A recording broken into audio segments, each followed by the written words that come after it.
Assalamu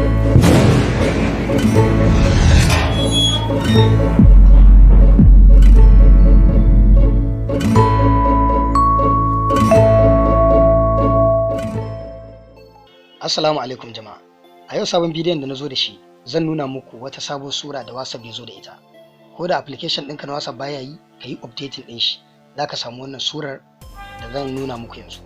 Ku yi subscribing channel ɗina, ku taɓa alamar ƙararrawa domin kada bidiyo na zafafa irin waɗannan soce. Farko za ka shiga cikin WhatsApp.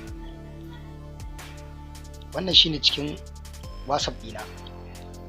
To ita dai wannan surar shine idan ka sa status a WhatsApp za ka iya sharing ɗinsa zuwa Facebook. The same status da ka sa a WhatsApp za ka iya sharing ɗinsa a status ɗinka na Facebook. Ina fata kun gane. Wannan zai rage ɓata lokaci, ba sai ka zo ka sa a WhatsApp ba kuma ka je Facebook ka sa. So farko kawai in ka zo ka sa a nan WhatsApp za ka yi sharing ɗinsa kai tsaye. Bar ku ga yadda ake. Zan sa hotona.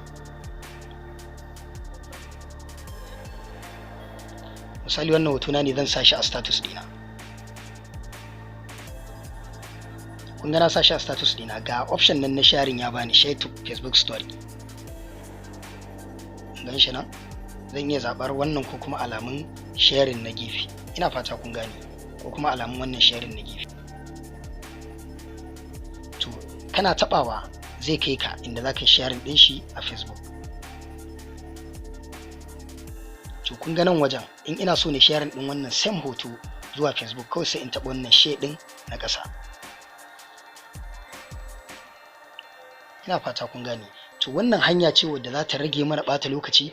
Idan har hoton da ka sa shi kake so ko bidiyon da ka sa shi kake so ka sa status ɗinka na Facebook, kawai sai ka sa su lokaci ɗaya ba tare da ka rarraba ba. In ka sa shi anan sai ka sharing ɗin shi a Facebook. Ina fata kun ji daɗin wannan bidiyon, sannan idan kana da wata tambaya ko ƙarin bayani za ka iya comment section, ni kuma insha Allah zan baka amsa ba tare da ɓata lokaci ba. Na gode, sai anjima.